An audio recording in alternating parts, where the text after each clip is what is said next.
Yeah, thanks everyone. I think we'll make a start. On behalf of Sustainable Population Australia and the SA and NT Branch Committee, I'd like to welcome you all to tonight's event. Welcome also to those that are joining us via live stream, particularly our Queensland branch members are following the viewing with their AGM as we will do here.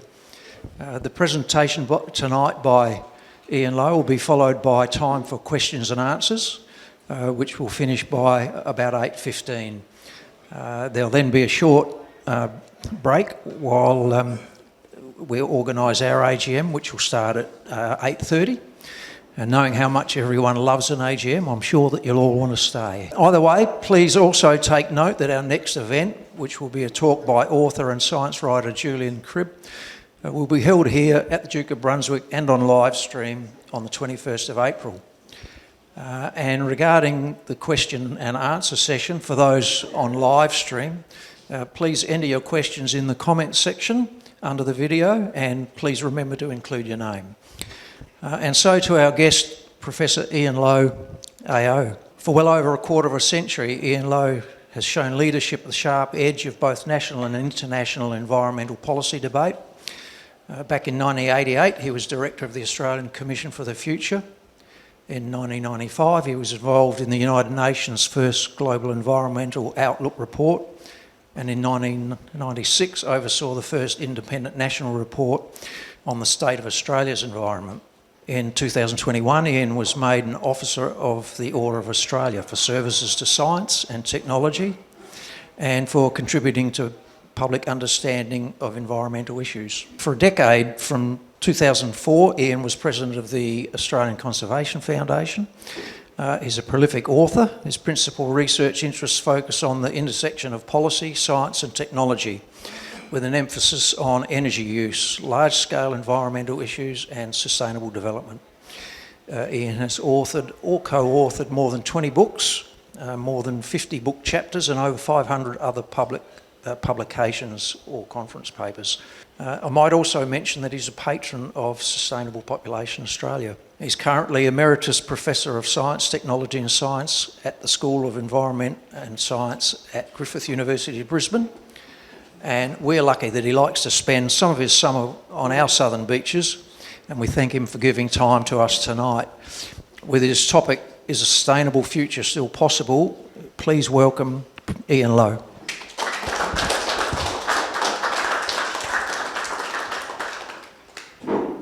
Thank you very much for the kind introduction, and thank you for being here when there are lots of other lovely things to be doing in this warm Adelaide summer evening. The title is Are Sustainable Future Still Possible? And the answer is yes. Are there any questions? I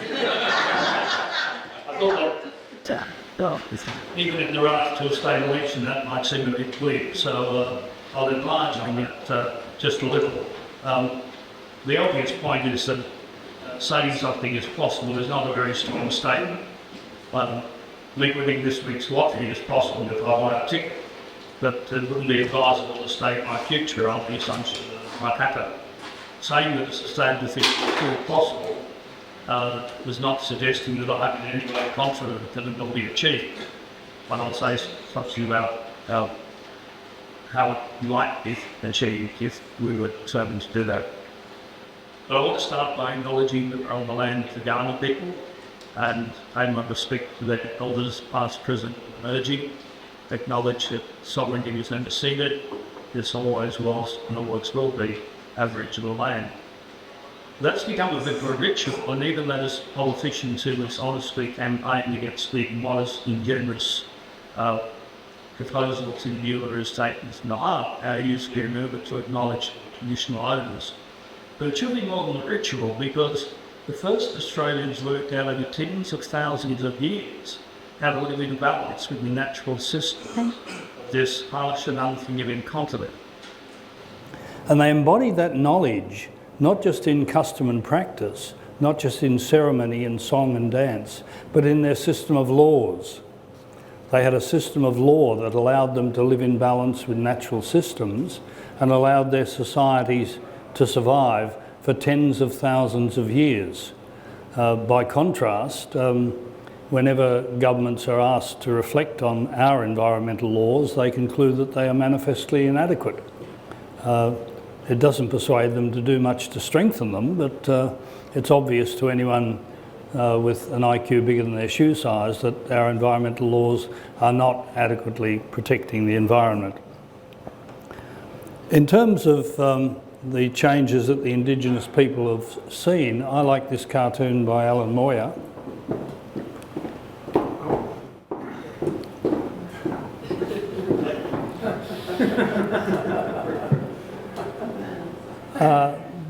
To them, they had developed systems of sharing with strangers and were shocked when this bunch of strangers didn't want to share but wanted to basically acquire their land by a process that can only be described as robbery with violence.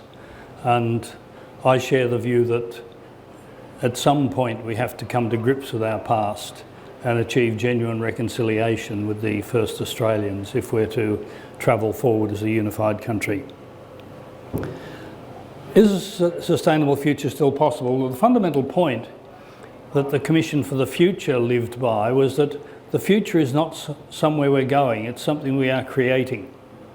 At any given time, there are many possible futures. Just as the Australia we live in today is the product of the decisions and actions of previous generations, so the Australia of the future will be the product of our decisions and actions as individuals, as members of households, members of communities, members of organisations.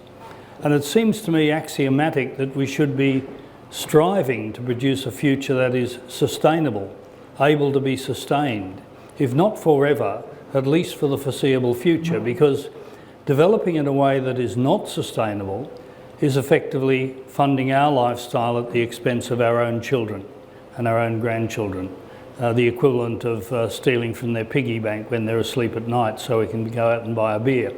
And not many people live at that level of crass immorality, but I think it would be obvious to any objective observer that we are in fact stealing our children's future by the way we're living at the moment. It shouldn't be controversial to say that we're aiming for a sustainable future, because more than 30 years ago, COAG, the Council of Australian Governments, meeting in simulated majesty in Canberra, adopted the National Strategy for Ecologically Sustainable Development. So in principle, the Commonwealth and all state and territory governments, Labor or coalition, are committed to the principles of the National Strategy, a pattern of economic development that does not reduce opportunities for future generations, striving for equity within and between generations, recognising the global dimensions of our policies and actions, protecting our unique biodiversity, maintaining the integrity of natural systems. Those are direct quotes from the National Strategy for Ecologically Sustainable Development. I think it would take a very generous observer to detect any sign that any recent government, state or Commonwealth, Labor or coalition, even knows there is a national strategy for ecologically sustainable development, let alone seeing that as the guardrails within which we should be making our day-to-day decisions. As you were told in the introduction, 30 years ago this month, the group I was chairing handed over to the printers the first independent national report on the state of the environment. And in it we said, uncontroversially, Australia has a beautiful and unique environment, and much of it is in good condition by international standards, and some of our approaches are recognised as models of good practice. But we said, we have 5 serious problems that needed to be addressed if we were to achieve our stated goal of developing sustainably. Loss of our unique biodiversity, the state of our inland rivers, especially the Murray-Darling system, loss or degradation of productive rural land, pressures on the coastal zone from increasing population and urban development, and rapidly increasing greenhouse gas emissions. 5 years later, the second report said Australia has a beautiful and unique environment. Much of it is in good condition, but we have 5 serious problems. Stop me if you've heard this one. There have now been 5 successive reports, all saying with increasing urgency that we are living outside the sustainable limits of the natural systems of this harsh and unforgiving continent. The 2015 UN report did not give us a very good score. We ranked 18th out of 34 OECD nations, below even the UK, and we ranked among the worst in the developed world on some indicators: resource use per head, waste per head, obesity rate, and we're well below average in indicators like percentage of the population living in poverty. At the time, the percentage of women in elected office, something's been done about that, largely because the party that doesn't pre-select women has seen its vote collapse, and the party that has a quota of women has seen more women elected. So for the first time in our history, we have a parliament that is close to reflecting both the gender balance and the ethnic balance of the Australian population, and that's never previously happened in our history. Interestingly, the 4 countries that are doing best by the measure of progress towards what were originally the Millennium Goals and are now the Sustainable Development Goals are the 4 Scandinavian nations: Sweden, Norway, Finland and Denmark. And the USA is 33rd out of 34 in progress towards the Sustainable Development Goals, which is why, of course, our leaders see the USA as a model to which we should aspire, rather than the much less successful Scandinavian nations. You sometimes get the feeling, listening to people talk about sustainability, that they think we just need a few minor changes, a few solar panels, a bit better public transport, and sustainable futures are within reach. Just in case you've listened to any of that, I want to walk you through an exercise that I was introduced to by my late partner called negative brainstorm. I was pointing out to her that after the coalition took office, I was steadily and systematically removed from all of the advisory bodies to which I'd been appointed, and I despaired of ever again being asked to advise the Commonwealth Government about anything. And at the height of the various circuses under Abbott and Turnbull and Morrison, I imagined that I'd been commissioned by the Commonwealth Government to advise their new Ministry for Unsustainable Development. Now, you may think that not even Tony Abbott would set out on a course of deliberately developing in a way that was unsustainable, but suspend your disbelief for a few minutes while I work through the policy advice that I saw myself giving to the government to ensure that our pattern of development was unsustainable. What would we start with? Well, rapid population growth is a good place to start, because we know from elementary biology that no species can expand without limit in a closed system, that there are only 3 models of population over time in the real world. A population can increase and get into balance. A population can exceed that, decline, exceed it and decline and oscillate around a sustainable state, or the population can so exceed the sustainable level that it collapses and goes extinct. I think it's pretty obvious which of those 3 models is the most desirable, but at the moment we're just assuming that it might happen, that even though the demands of the current population are degrading the Australian environment, somehow increasing the population will improve the situation, which is like saying my blood alcohol level is above the limit, so I'd better have another drink before I get behind the wheel of the car. How could you compound the impact of a growing population? Well, you could have increasing consumption per person. And every government at every level sees it as a goal to increase per capita consumption, compounding pressure on natural systems. You could deplete non-renewable resources. Oil would be a good one to start with.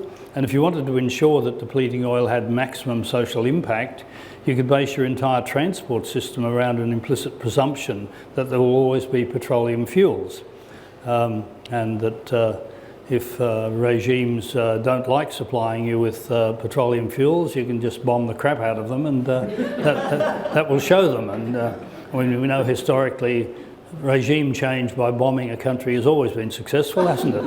You can overuse potentially renewable resources like fresh water, fisheries, forests, thus ensuring that future generations don't have them in the same quantity and quality that we do. What else could you do? Well, maybe you could do some environmental damage, disrupt the climate, lose biodiversity.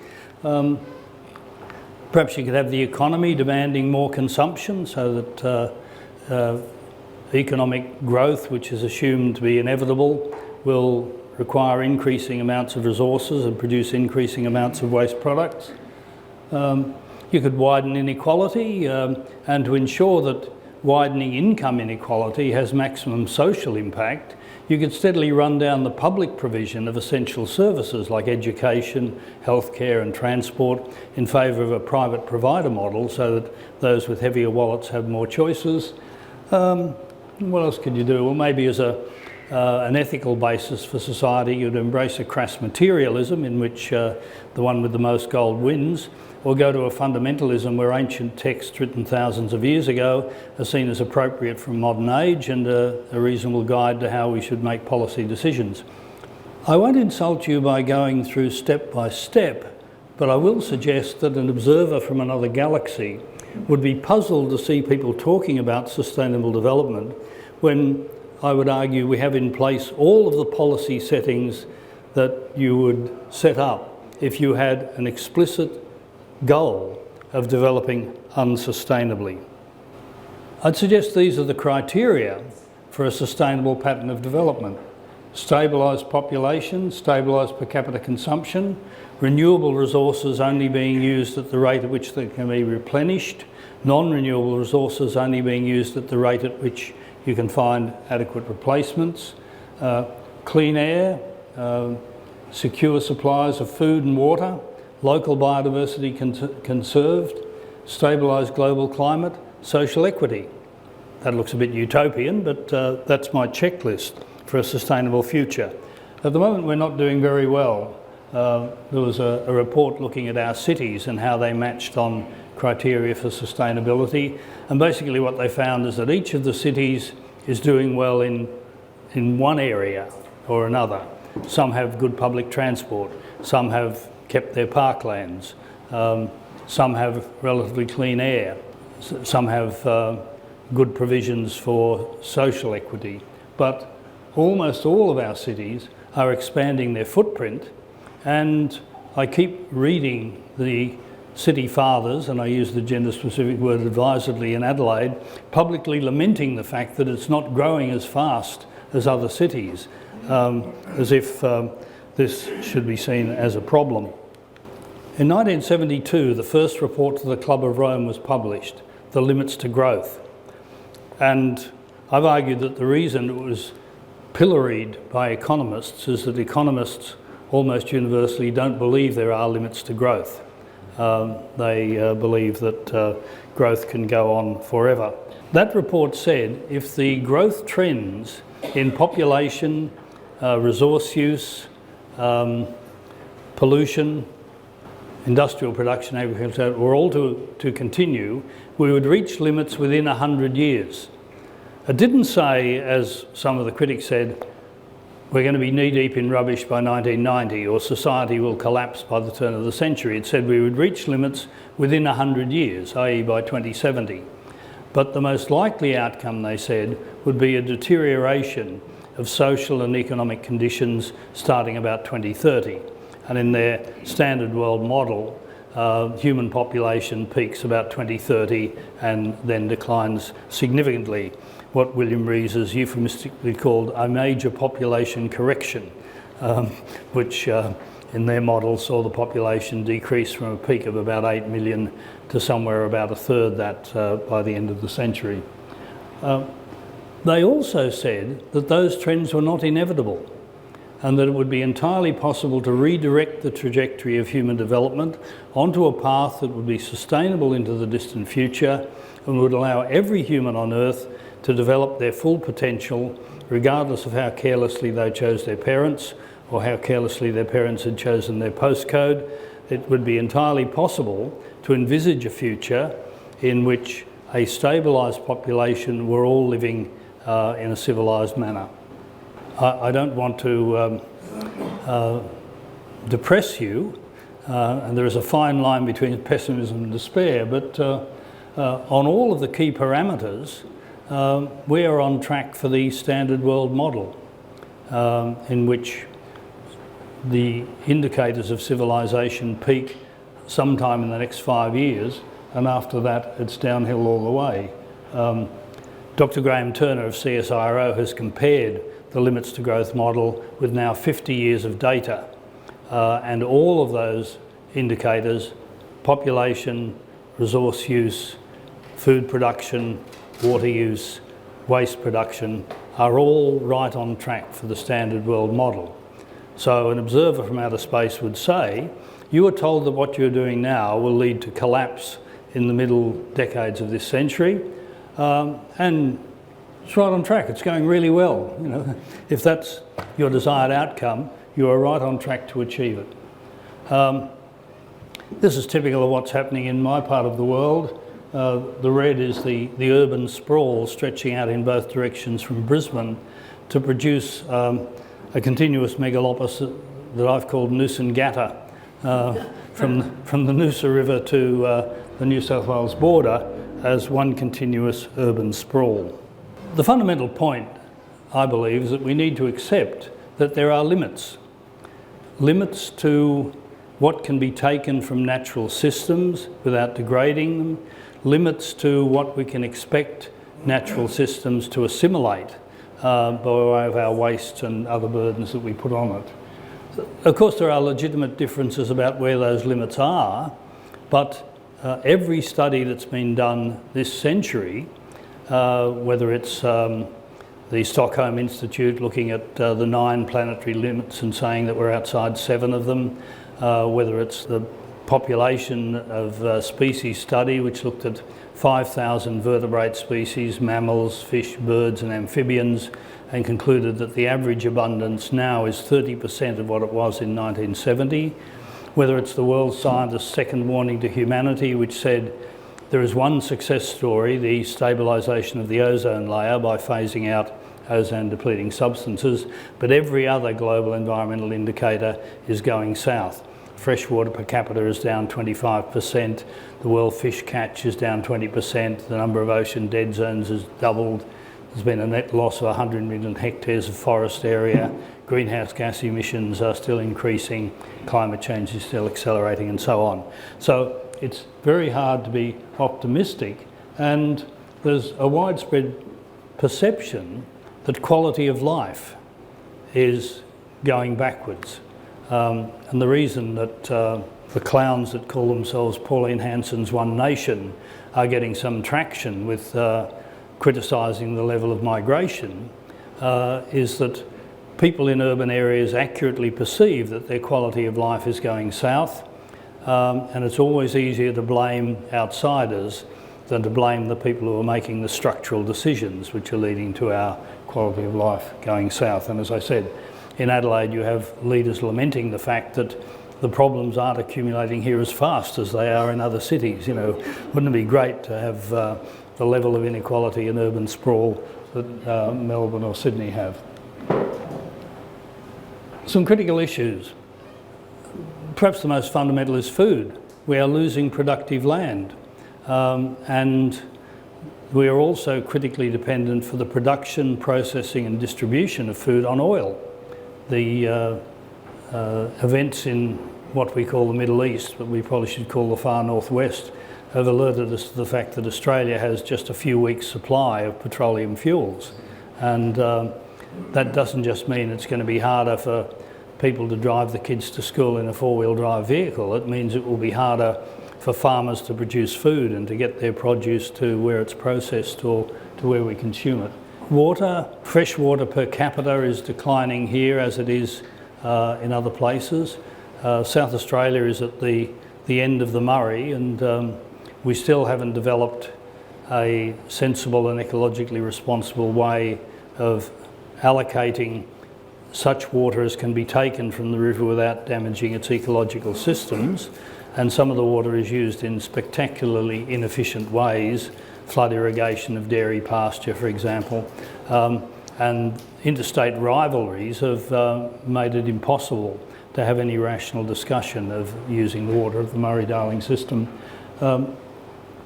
Most cities have declining air quality because of increasing numbers of vehicles, travelling increasing distances, and China has been forced to move away from burning coal because air quality is now a health issue in some of their major cities. In terms of transport, we now have two-tier cities where the fortunate people who live in the inner suburbs often have most of the goods and services that they need within walking or cycling distance and good public transport. But in the peri-urban fringe, there is little or no public transport, usually inadequate and dangerous facilities for walking or cycling, and no local services. So people are forced to be 2, 3, 4 car families just to get the basic services of urban life. And finally, and most fundamentally, we have the problem of climate change and loss of biodiversity. I was taken to task about 30 years ago by an ecologist when I said that climate change was the most important problem. He made the point that with determined and purposive action, we could restore a pre-industrial climate in 100 years or so. But he said loss of biodiversity is permanent. There is no way of restoring an extinct species. Now, Australia has the worst record of vertebrate extinctions of any developed country. Since 1788, we've lost 30 mammal species and 29 bird species that we know about, and another 17 vertebrate species are expected to be extinct by 2035. Basically, we're pulling random bricks out of the wall of life, not knowing when whole sections are going to collapse. What we do know is when a species goes extinct, there are problems up and down the food chain. There are problems for the species on which it for which it was a food source, and there are impacts on the species on which it predated. So every time a species goes extinct, there are implications up and down the food chain, and our knowledge is nowhere near complete enough to be able to predict what those consequences will be. Now, we may be a better place now, but in that first report 30 years ago, we estimated that we've probably only identified 15% of the other species that we share this continent with. So saying we can manage the environment is a bit like saying you can manage a football team when you've only met 3 of the players and you hope the others will sort of work around them and fit in. It's indefensible hubris to talk about managing the environment because we are still cosmically ignorant. Some of the people in the National Party have not noticed it, but there is a bit of a trend here. I was playing cricket in northern New South Wales and I was talking to a couple of farmers afterwards, and they were incandescent about the member for New England, a certain Barnaby Joyce, who was still in denial about climate change. One of them said, "Do you think he might have noticed we're having 1 in 100-year events every bloody year?" Because one of the projections of climate change that were around when I wrote a paperback book in the 1980s were that as well as a trend of increasing average temperatures, there would be more frequent extremes and more frequent severe events. So in 2021, Lismore had 3 floods that historically would have all been 1 in 100-year events. The people who know about fire say that the summer of 2019-20, which was catastrophic, was an outlier in terms of our historical record. There have been 3 or 4 summers since Europeans came that intense, but by 2040 it will be an average summer, not an unusual summer. We are seeing not just increasing temperatures, but a whole range of effects.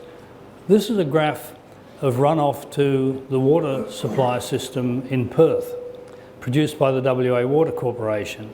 And it shows we're not just the driest inhabited continent, but we are the inhabited continent with the most variable rainfall. And in Western Europe, the difference between a wet year and a dry year is about a factor of 3. In Australia, it's about a factor of 30. And if you look at the graph, you can see a huge difference between wet years and dry years. But what's significant, the green line is the average before 1975. If you look to the right of that, no year since has reached what was the average before 1975.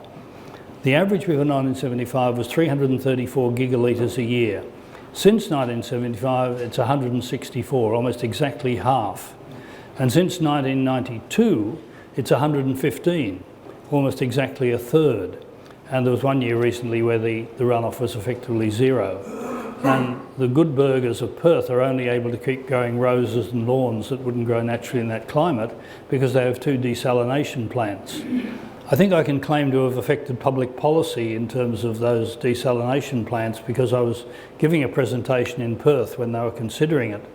And I said, I understand you've got a problem here, that climate change means there's reduced rainfall, and when it does rain it's hotter and drier, so there's reduced runoff. I know what we can do. We can burn coal and use electricity to desalinate seawater. That'll solve the problem, wouldn't it? And everybody laughed. The one thing politicians do not like is being laughed at. 6 months later, the government announced that they were commissioning a desalination plant and commissioning enough wind turbines to provide the electricity to drive the desalination plant. So at least we didn't have the stupidity of making the climate worse to counteract the problem of climate change. This was the IPCC conclusion: to have a better than even chance of keeping the global average temperature rise below 2 degrees, the world would need to be emitting 45% less carbon dioxide by 2030. So emissions everywhere should be declining. Well, there's some good news and some bad news. But they went on to say, to prevent widespread misery and catastrophic biodiversity loss, nothing serious, humanity must practice a more environmentally sustainable alternative. Soon it will be too late to shift course away from our failing trajectory, and time is running out. Some good news. Last year, new investment in electricity supply, 753 gigawatts of renewables, net 18.8 of coal, net 1.9 of nuclear. And it's only because of China that both coal and nuclear are positive rather than negative. Since the turn of the century, China has installed 50 nuclear power stations, and the rest of the world has commissioned minus 49. I think 2 have come online and 51 have been decommissioned. Basically, the power industry is voting with its wallet. And that's because of the dramatic reduction in the price of renewables. In 2010, Barry Brook from the University of Adelaide and I wrote a book giving both sides of the debate about whether Australia should use nuclear power. And at the time, average prices of different forms of electricity were 8 cents a kilowatt hour for gas, 11 for coal, 12 for nuclear, 14 for wind and 35 for solar.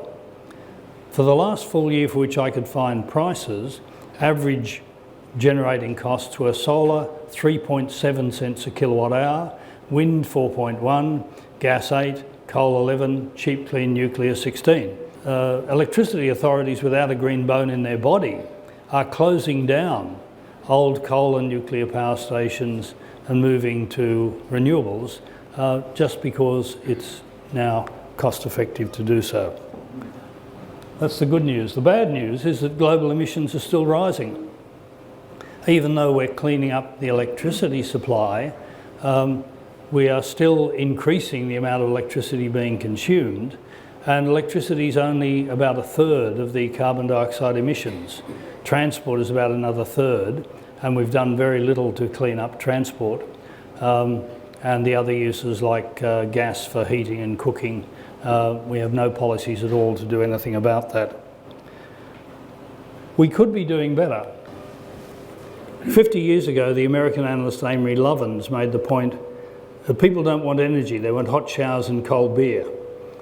I've never heard anyone say, I've got to go and get some megajoules. What people want are the services that energy allows them to provide, to move around, to process data, to have hot water, to keep the beer cold. To quantify how much of a change could be achieved, a report was presented to the Howard government in 2003 called the National Framework for Energy Efficiency.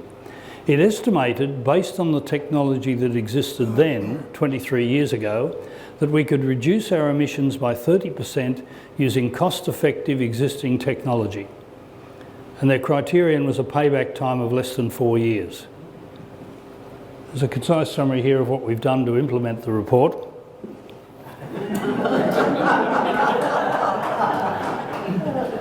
That's unkind. It's accurate, but it's unkind. So, obvious problems for our society. The presumption of unlimited growth, and I made the point earlier that every leader, whether democratically elected or ruling by fiat, whether in an affluent country or a poor country, with the possible exception of Bhutan, every leader that I know about is committed to growth, both growth in population and increasing per capita consumption, and that means everywhere we are losing natural areas, which means inevitably we're losing biodiversity. Greenhouse gas emissions are still increasing, inequality is increasing, largely as a direct and predictable consequence of the implementation of the neoliberal economic agenda, and there's no long-term vision. When Donald Horne wrote The Lucky Country, he said that we're a fortunate country run by second-rate leaders who had no vision and no awareness of the world, so that they're often taken by surprise by events. And I don't think that's changed. And it's not just environmentalists who are saying there's a problem. The World Economic Forum had a summit on the global agenda in Dubai when it wasn't being bombed, and this was their conclusion. The recent crises, fuel, food and finance, are simply the three canaries in the mine, the warning signs that our current economic system is simply not sustainable, that they recognise that you can't have unlimited growth in a closed system. Peter Victor from the University of York, Toronto, has done a model of alternate futures for Canada and concluded that you only need to grow the economy if the population is growing. And he modelled a future in which Canada, which has a very similar economic structure to Australia, like us, they're a rich third world country that exports minerals to pay for the things that we're not clever enough to make, like t-shirts and sand shoes. And he found that you could have a sustainable future if you first stabilised the population, which means that you don't need to grow the economy to maintain per capita income. And he said it's entirely possible, but it does require what Sir Humphrey called courageous decisions to tackle those who want growth to continue, at least in their term of office. 30 years ago, I was at a conference in Sydney, and the then Premier of New South Wales put this Venn diagram up to show that he wasn't just a pragmatic fixer, but a big picture thinker. And he had the three domains of the environment, the economy and social development. And it says sustainability is about living within our means, managing our consumption, balancing environmental, economic and social outcomes. I was on the panel as the token ratbag, and I said that I thought the fundamental problem is that the Venn diagram that most decision makers have is what I call the pig-headed model, in which the economy is the main game and society and environment are minor protuberances. I illustrated that by saying that when I tell a Queensland politician that the Great Barrier Reef is a unique ecological system, I see their eyes glaze over.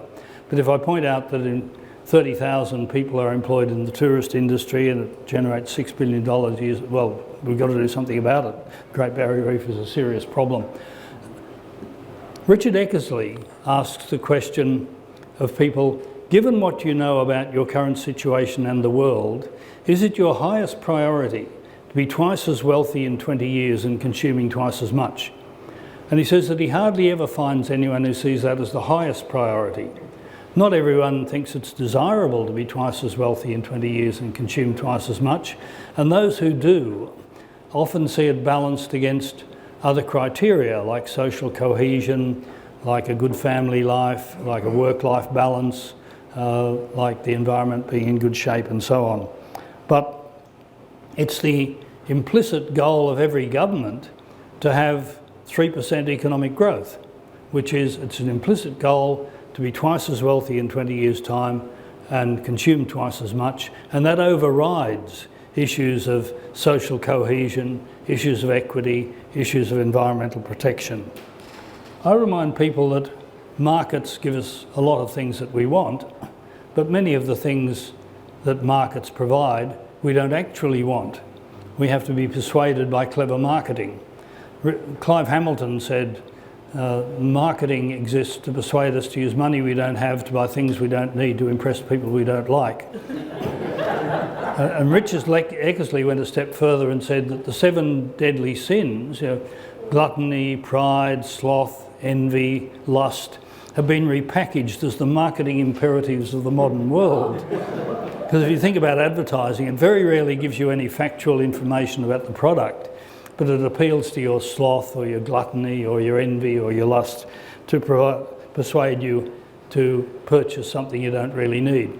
Natural systems, by contrast, give us the things we absolutely need: breathable air, drinkable water, the capacity to produce our food, and things that are quite important like our sense of place, our sense of identity, and the spiritual refreshment you get from natural areas. I tell people if you look at the Earth from space, you can't actually see the economy. You can see the perilously thin membrane that supports life and some of the natural features that we use as boundaries between polities, like oceans and rivers and mountains. And if you start with a view from space, you come up with what I think is a much more rational Venn diagram. It recognises that our society is totally enclosed within and totally dependent on natural ecological systems. And the economy is a subset of society, an important subset, but it's only a subset because there are things we expect from our economy, our sense of identity, security, companionship, love, which are not even in principle part of the economy. And if we had this mental Venn diagram, we'd have a much better chance of shaping a sustainable future. So, Paul Raskin, who heads the TELUS Institute, argues that the values which have driven industrial society for the last 100 years are consumption, individualism, and domination of nature. And he says they are now completely antithetical to the prospect of having a sustainable future. They need to be replaced by a new and holier trinity.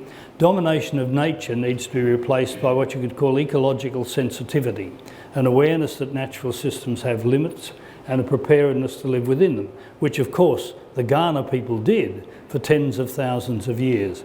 Secondly, consumption, consumerism, needs to be replaced by quality of life, because when studies are done like the Genuine Progress Indicator, they show that the last 40 years of economic growth have achieved little, if any, genuine progress.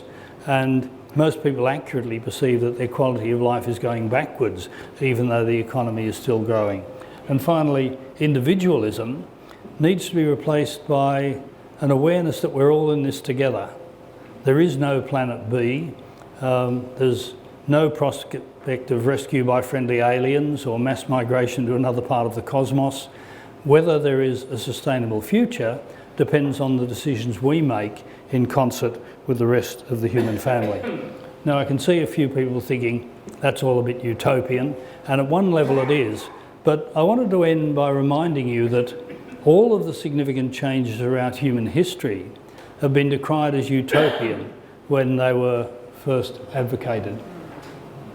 In 1800, it was utopian to be arguing for the end of slavery, and the abolitionists were told that they were economically naive. No society could function without slave labour.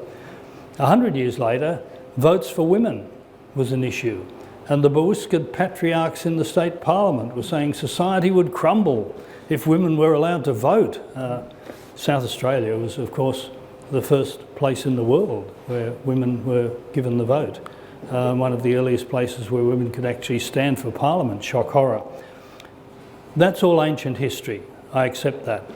But I remind people that in the 1980s, it was still utopian to be arguing for Berlin without the wall, or South Africa without apartheid, or an apology to stolen generations, or an African American being elected US president, or female leaders, or something as basic as good coffee and civilised licensing laws in Queensland.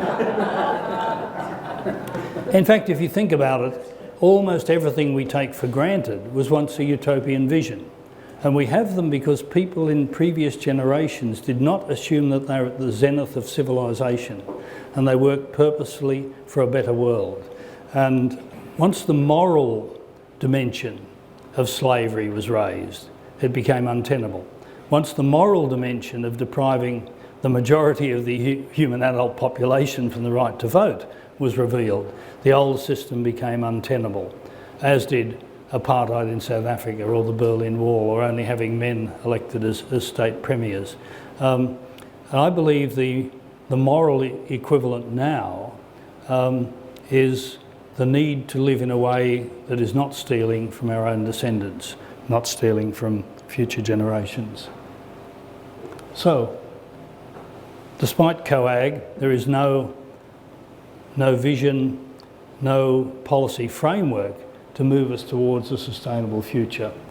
Getting there means addressing the driving forces, means stabilising the population, means moving towards a circular economy, recognising that there is no way to throw our waste, recognising that we have to process waste materials and use them as resources, and we need to, in terms of social cohesion, move towards more equitable access of the goods and services of a civilised world. I've heard people argue that it's physically impossible to provide all 8 billion humans with a civilised life. And I draw people's attention to a study that was done by the UN Development Programme in 2003, shortly after the Millennium Goals had been promulgated. They looked at what it would cost to have a structured program, 10-year program, to achieve the Millennium Development Goals, so that every human on Earth had adequate shelter, had clean drinking water, had nutrition, had education for their kids, had access to health care. Huge program, because at the moment hundreds of millions don't have enough to eat, hundreds of millions don't have clean water, hundreds of millions don't have education. Trillions and trillions of dollars, which they then pointed out was about 10% of the global military budget. So we don't have to assume anything is utopian as peace breaking out universally. We would only have to shave a small amount off the obscene sums we spend preparing to fight each other for limited resources to remove the need for fighting, to provide everyone, however carelessly they chose their parents, with a decent life. And that's where we should be heading. Fundamental point, as my little granddaughter said in the School Kids March for Climate Change Action, we need to care for our world. Because in the final analysis, if we don't care for our world won't care for us. Thank you very much.